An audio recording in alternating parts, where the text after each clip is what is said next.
또 산에 오르사 자기가 원하는 자들을 부르시니 나온지라. 이에 12를 세우셨으니 이는 자기와 함께 있게 하시고 또 보내사 전도도 하며. 아멘. 요즘에 우리 교회에서 좀 이렇게 중점을 두고 있는 사안이 있습니다. 뭔지 아시죠? 소그룹 활성화에 저희가 좀 이렇게 신경을 쓰려고 하고 있거든요.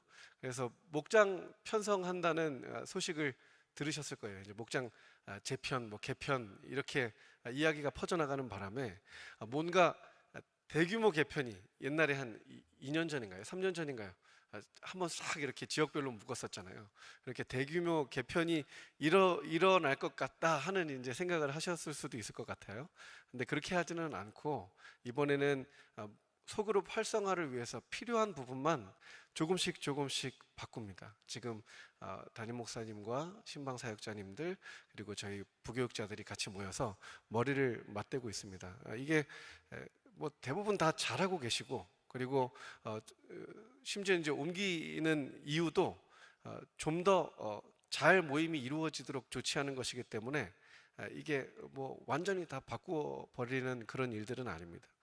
한 번에 끝낼 것도 아니고요. 그리고 소그룹 활성화의 장기적인 목표를 가지고 이제 한 발 한 발 조금씩 수정해 나가면서 내딛는 것이니까 너무 조바심 내지 마시고 마음으로 기도해 주시면서 한 마음으로 이렇게 동참해 주시면 감사하겠습니다. 소그룹 활성화라는 것이 말을 이렇게 해놓고 보니까 새삼 낯설고 괜히 무겁게 느껴지기도 합니다. 아마 목자님들은 그런 고민들을 하지 않으실까 싶어요. 내가 지금 제대로 하고 있는 것인가? 저도 하거든요. 저 청년부만 제가 벌써 15년 정도 맡고 있는 것 같은데 할 때마다 올해도 늘 저희 아내한테 이야기하는 게 내가 지금 제대로 하고 있는 게 맞는가? 그 얘기를 지금도 합니다. 그러니까 아마 목사님들도 마찬가지실 것 같아요. 그리고 또 목원들 중에는 그런 생각도 하지 않으실까? 이 모임이 정말 무슨 의미가 있는가? 우리 목사님들은 마음이 무너지는 질문들이죠, 그죠? 저도 청년들한테 가끔 이런 얘기를 들을 때면은 마음이 굉장히 어려워질 때가 있습니다.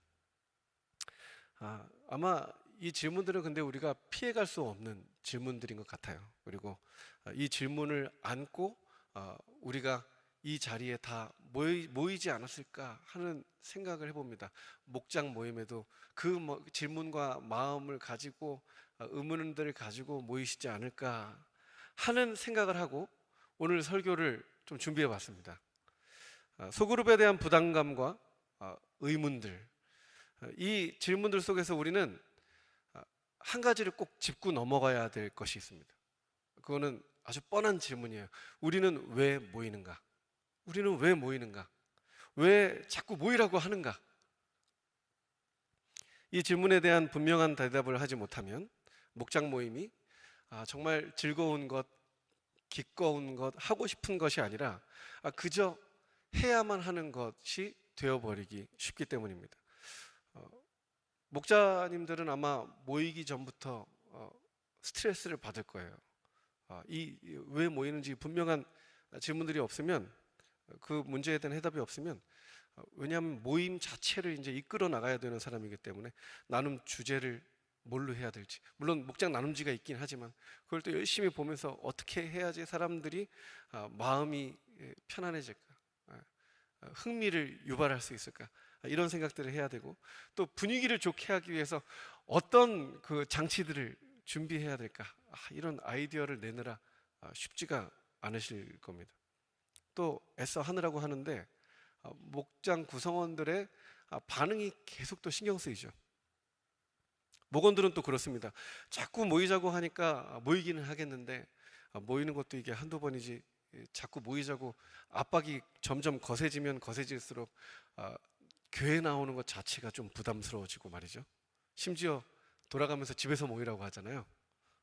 물론 그게 너무 부담스러워서 안 하시는 분들도 계시는데 되도록이면 성경에 있는 그대로 성전에서 모이기를 힘쓰고 각자의 집에서 모이기를 힘쓰는 게 이게 목장 모임의 그 묘미이기도 하거든요. 근데 집에서 모이라고 하니까 집 치우고 손님 치를 생각에 벌써 지치죠. 저도 해봐서 압니다. 저 안 해봤을 것 같죠? 저도 목장은 아니지만 청년 리더들을 이제 섬기고 있잖아요.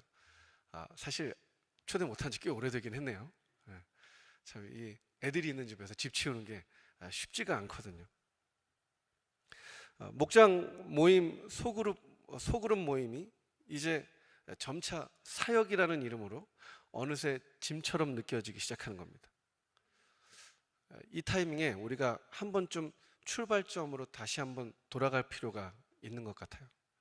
예수님이 제자들을 처음 부르셨을 때, 예수님이 이제 최초의 소그룹 모임을 진행하셨을 때, 그때로 말이죠.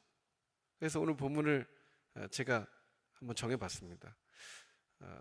예수님이 제자들을 부르셨어요. 13절에 보면 또 산에 오르사 누가 원하는 자들을, 자기가 원하는 자들을 부르신 겁니다.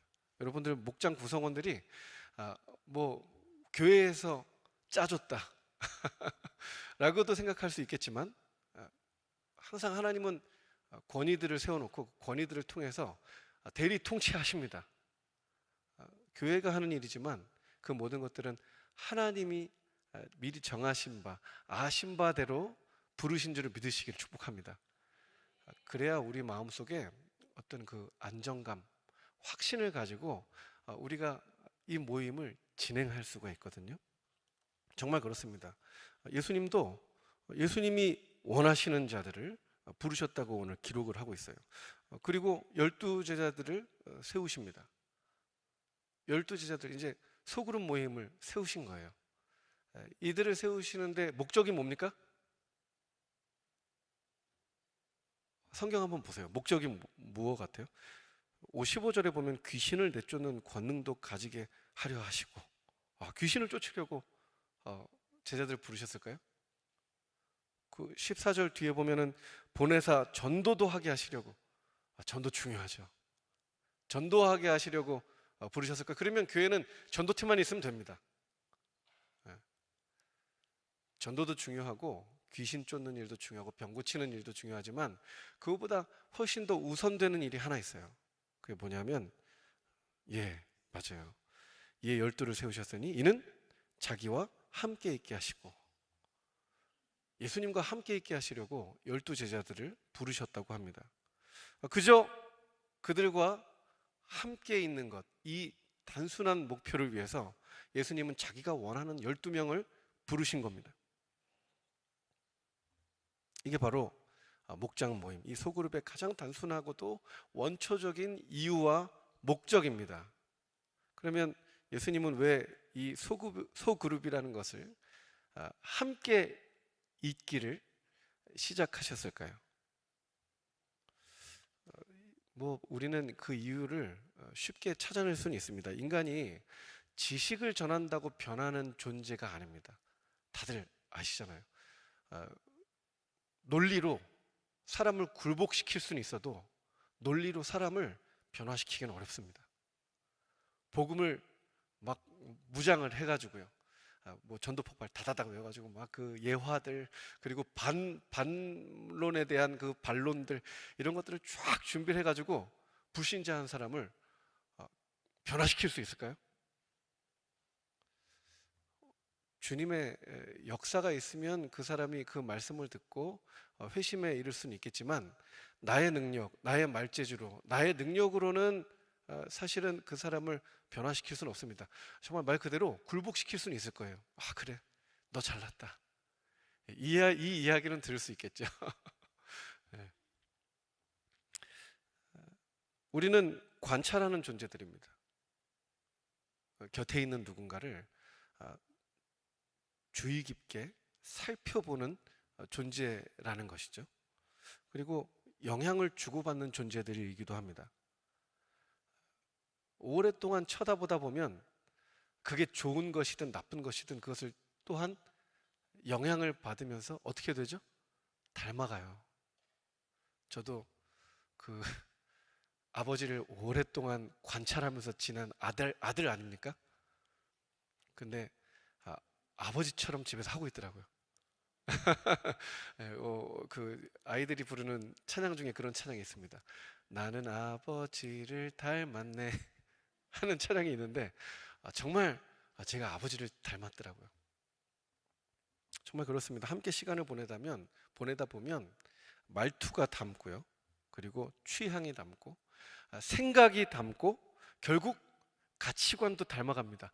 변화되어져 가요.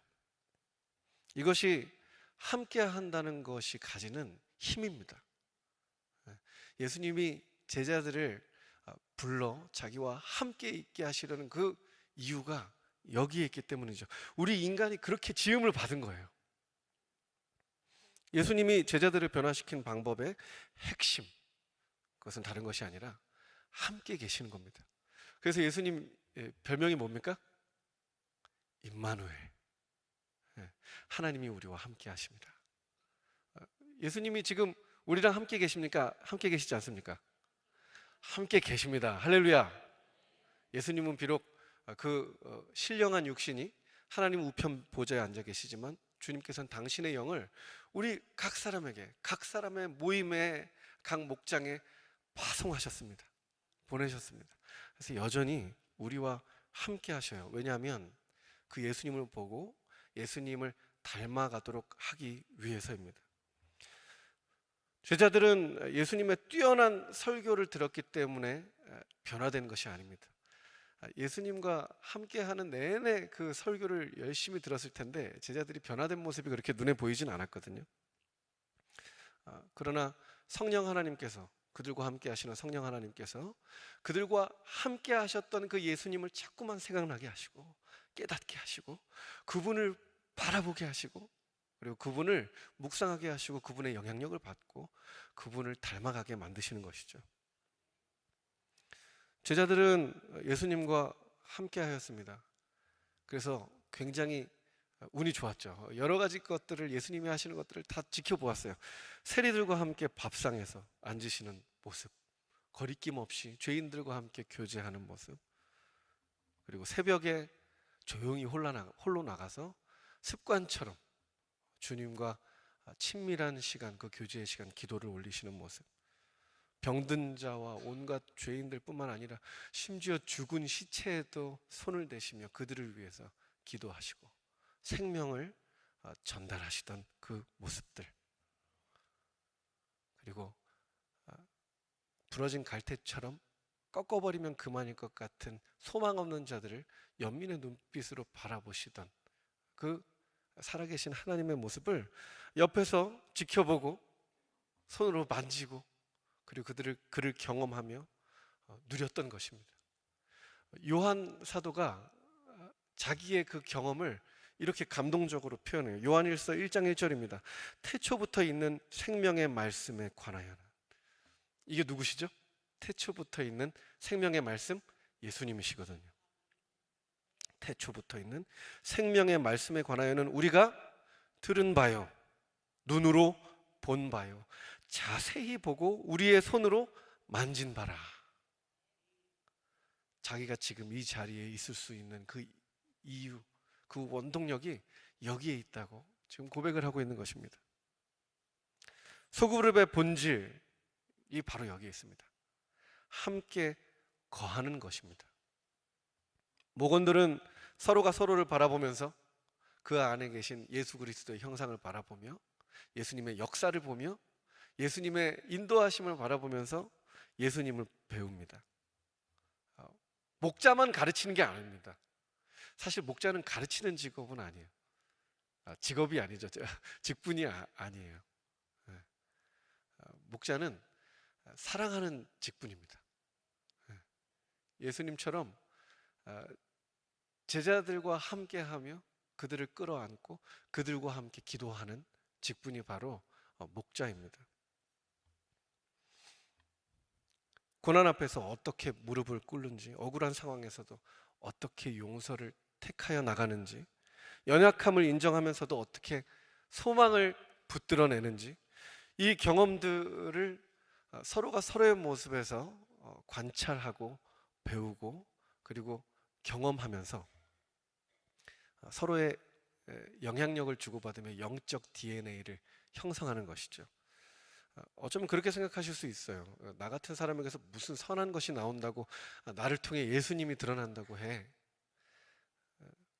그럼에도 불구하고 우리의 연약함을 통해서도 예수님은 당신을 나타나고 계시고 누군가는 우리를 바라보고 주님을 배워가고 있는 줄을 믿으시기를 축복합니다. 예수님이 하시는 일이 그렇습니다. 우리의 약한 데서 오히려 주님의 영광이 더 선명하게 그리고 더욱더 강력하게 드러날 수 있기 때문입니다. 역설이죠.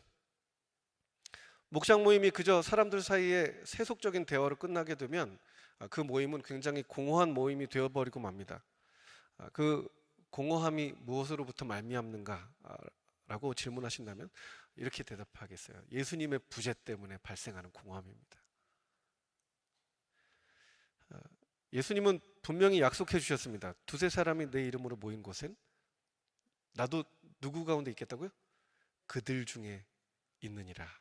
약속입니다. 분명한 약속이 마태복음 18장 20절에 있어요. 내 이름으로 두세 사람만 모여도 그곳에 내가 함께 있겠다고. 예수님은 지금도 우리 모임 가운데 실제하십니다. 그리고 실제하시기를 바라고 원하십니다.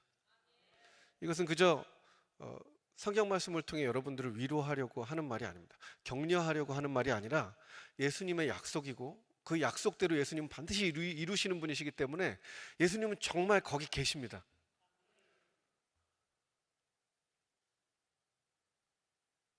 단 조건이 있습니다. 모여서 예수님과 상관없이 존재하면 안 되고 예수님의 이름으로 모여야 한다는 조건이 있어요. 예수님의 이름으로 모여야 한다는 게 뭘 의미할까요? 다 그냥 이렇게 모여가지고 세상적인 얘기, 그 세속적인 얘기, 뭐 예수님과 전혀 상관없는 우리 욕망에 대한 얘기만 실컷, 예를 들면 뭐 주식이라든지 비트코인 얘기, 뭐 이런 것만 실컷 나누다가 맨 마지막에 자 기도합시다 한 다음에 주님 이렇게 모임 잘 마치게 해주셔서 감사합니다.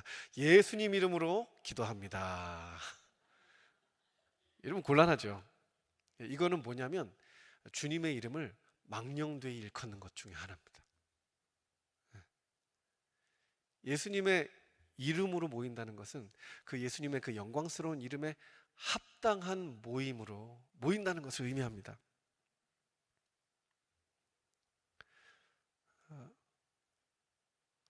이 모임의 주권을 예수님께 드리고서 맡겨드리고서 그 모임을 이루어 가야 한다는 것이죠. 그래서 이렇게 기도해야 할 것 같아요. 주님, 오늘 이 자리의 주인은 당신이십니다. 우리는 당신의 말씀에 순종하기를 원합니다. 우리의 계획보다 당신의 인도하심을 훨씬 더 신뢰합니다. 이 고백이 있는 모임이어야 예수님의 이름으로 모인 모임이 되어지고 그곳에 예수님은 반드시 함께 하고 계시며 함께 하실 것입니다. 할렐루야. 이 신앙 고백 위에 우리의 모임을 세우면 그곳에 예수님이 거하시는 것이죠. 지금 우리 모임에 목장 모임을 활성화하고자 하는데, 이 소그룹 모임을 활성화하고자 하는데 그 소그룹 활성화의 가장 기초되는 것, 반석되는 것이 바로 이 신앙 고백일 것입니다. 이 신앙 고백을 그 저변에 까는 것입니다. 근데 진짜 이런 고백을 실제로 하는 사람이 그 모임 가운데 한 사람이라도 있으면 그 모임의 분위기가 달라집니다. 제가 그것을 몽골에 선교할 때 한번 느낀 적이 있었는데, 문 바나바 선생님이라는 분이 대전 저기 연구단지에서 연구하시다가 은퇴하시고 나서 몽골 선교사로 자청하셔서 오셨어요. 근데 되게 겸손하시더라고요. 나이가 굉장히 많은 할아버지인데도 불구하고, 할아버지이신데 아마 장로님이셨을 겁니다. 근데 장로라는 직분을 부르기를 원치 않으시고 자기는 그냥 바나바로 불러주세요 라고 이야기하셨어요. 근데 그 심장이 굉장히 약하시대요. 그래서 심장 수술을 하러 수술장에 들어가셨는데 그 수술 과정 중에 하나님이 손으로 그 심장을 이렇게 붙들고 계시는 것을 체험하셨대요. 그래서 그 심장 수술을 받고 나오셔서는 이제는 내 삶이 나의 것이 아니라 주님께서 연장시켜 주시는 삶이다 라고 고백하시고 그 길로 그 은퇴 수순을 밟으시고 그리고 몽골로 오셨다고 하시더라고요.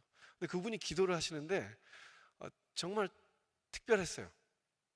대표 기도를 하시는데 부탁드렸더니 이렇게 되게 뻘쭘하게 쭈뼛쭈뼛 하시면서 내가 무슨 선교사님들 앞에서 기도입니까 하시더니 딱 감고 나니까 기도를 하시는데 고개를 딱 숙이시고 심장을 이렇게 잡으시면서 그렇게 이야기하시더라고요. 사랑하는 나의 아버지 하나님, 이 한마디로 분위기가 달라졌습니다.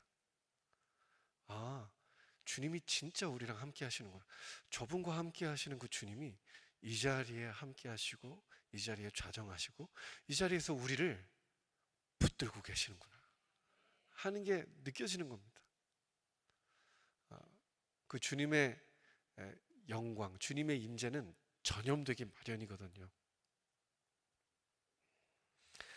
예수님의 임재가 있는 모임에는 반드시 함께 따르는 것이 있는데 그것은 바로 표적입니다. 표적. 물론 주님이 말씀하신 대로 방언이나 병고침 이런 것들도 나타나요. 그리고 뭐 귀신을 쫓는 역사도 당연히 일어날 것이고요. 뿐만 아니라 우리의 간절한 기도 제목들을 함께 나누고 함께 공유하고 같이 위하여 기도할 때 그 기도가 응답되어지는 역사도 일어납니다. 근데 정말 중요한 역사는 그것은 아닙니다. 그것은 있을 수도 있고 없을 수도 있어요. 주님이 주시는 선물이거든요. 선물은 주는 사람 마음입니까? 받는 사람 마음입니까? 주는 사람 마음입니다. 주실 수도 있고 안 주실 수도 있습니다. 그런데 반드시 주시겠노라고 약속한 선물이 있습니다. 약속한 표적이 있고 약속한 기적이 있습니다. 그게 뭐냐면 우리의 불안과 염려가 사라지고 세상이 줄 수도 없고 세상이 빼앗을 수도 없는 평안이 임하기 시작합니다. 미워하던 사람을 용서할 마음, 적어도 미워하던 사람을 용서하려고 갈등하는 마음이 생기기도 하고요. 원수도 사랑하는 그 사랑이 우리를 지배하는 경험을 하게 되기도 합니다. 포기하고 싶던 가정에 그리고 포기하고 싶던 삶에 다시금 소망이 생기기도 합니다. 요한복음 14장에 그렇게 얘기하셨어요. 예수님이 자기를 가리켜서 나는 길이요 진리요 생명이라고요. 그 예수님이 함께 하신다는 가장 강력한 증거이고 표적이 바로 이것들입니다. 우리의 이 소그룹 안에서 목장 모임 안에서 형제와 자매 간의 진실한 교제 가운데 강력하게 임하시는 그 주님을, 예수님을 만나게 되는 것이죠. 가끔 아이들이 그렇게 물어봐요. 아빠 예수님 만났어? 왜? 전화 한번 걸어줄까? 주님은 그렇게 만날 수 있는 분이 아니잖아요. 주님은 그렇게 만날 수 있는 분이 아닙니다. 우리 주님을 이해하면 이해할수록 우리 주님의 말씀에 조금 더 순종하려고 몸부림치면 몸부림칠수록 우리를 붙들고 계시고 우리에게 능력이 되어주시고 우리를 새롭게 하시는 그 주님을 우리가 느낄 때 우린 비로소 이야기합니다. 내가 주님을 만났다. 요한복음 14장 21절에 이렇게 기록되어 있습니다. 나의 계명을 지키는 자라야 나를 사랑하는 자니 나를 사랑하는 자는 내 아버지께 사랑을 받을 것이요 나도 그를 사랑하여 그에게 나를 나타내리라. 할렐루야. 우리 주님께서 우리에게 당신을 나타내시기를 기뻐하십니다. 우리가 서로 사랑할 때 우리 주님이 주신 계명이 딱 한 가지거든요. 내가 새 계명을 너에게 주노니 이게 13장에 있어요. 요한복음 13장에 있는데 내가 너희를 사랑한 것 같이 너희도 서로 사랑하라. 이 계명 가운데 있으면 이 계명을 가지고 우리가 서로가 서로를 견디어주고 용납해주고 버텨주고 그리고 주님께로 이끌어줄 수만 있다면 우리 주님이 우리와 함께 하시다는 그 증거와 표적을 우리에게 무더기로 보여주실 것입니다. 주시되 그냥 주시는 게 아니라 누르고 되어서 흔들어서 넘치도록 부어주실 줄 믿습니다. 어쩌면 함께 모여 진실한 마음으로 사랑하며 교제할 때 임하는 가장 큰 표적은 바로 성령 하나님의 임재하심이실 겁니다. 성령께서 온갖 이적을 일으키시며 능력으로 역사하시고 평안과 용서와 소망을 허락해 주시는 분이시니까요. 그리고 그 성령께서는 이 모임을 통해 하나님의 꿈을 꾸게 하십니다. 이 모임이 그냥 우리들만 좋자고 모이는 모임이 아니잖아요. 보면은 오늘 본문에 그렇게 이어집니다. 나와 예수님과 함께 있게 하시려고 부르셨는데, 함께 있는 자들이 반드시 행하게 될 일들이 있는데, 그게 뭐냐면 보내사 전도도 하게 되고 하나님 나라를 확장하게 되고 귀신을 내쫓는 권능도 가지게 되는 겁니다. 하나님 나라를 혁혁하게 드러내는 하나님 나라의 일꾼으로 쓰임받게 된다는 것입니다. 오늘 목장 선교 헌금도 이렇게 올라왔는데요. 이런 역사죠.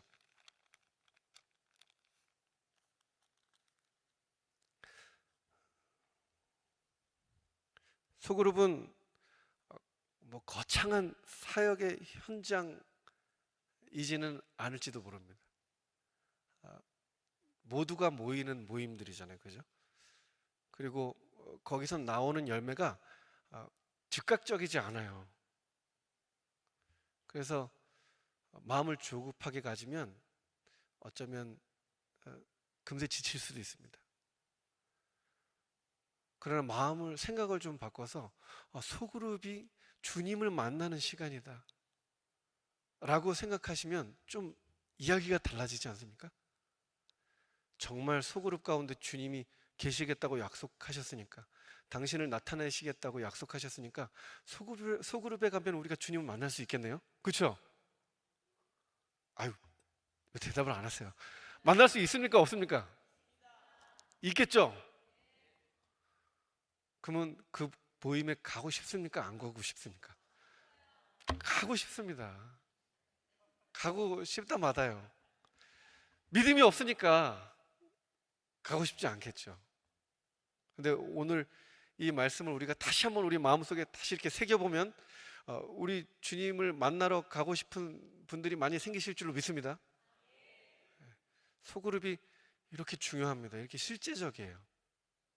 제가 그런 경험을, 저도 여러분들도 그러셨겠지만 중고등학교 때 되게 진하게 했었던 것 같아요. 집에 가기 싫었던 시절이었습니다.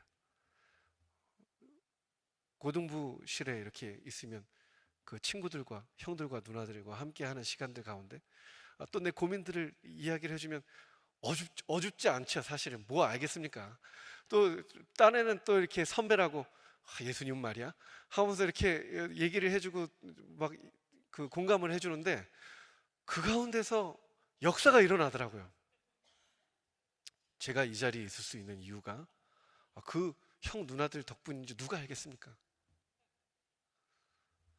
우리 주님은 걔네들도 쓰십니다. 하물며 여러분이시겠습니까?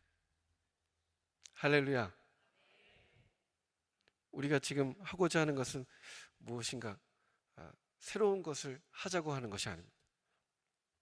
예수님이 처음 12명을 부르시면서 그들과 함께 하셨던 그 능력 있는 방식, 교회의 본질을 다시 한번 확인해 나가자는 겁니다. 그러므로 무엇을 해야 하나라는 것을 생각하기 이전에 주님이 우리와 함께 하셔 라는 이 고백 위에, 이 신앙 고백 위에 우리의 목장을 세워나갔으면 좋겠습니다. 이 약속 안에 거할 때 우리는 정말 기꺼이 모일 수 있습니다. 즐겁게 모일 수 있고 기대하며 모일 수 있고 소망을 가지고 모일 수가 있습니다. 주님을 만날 수 있다면, 주님의 능력을 맛볼 수 있다면, 그 우리 소원 아닌가요?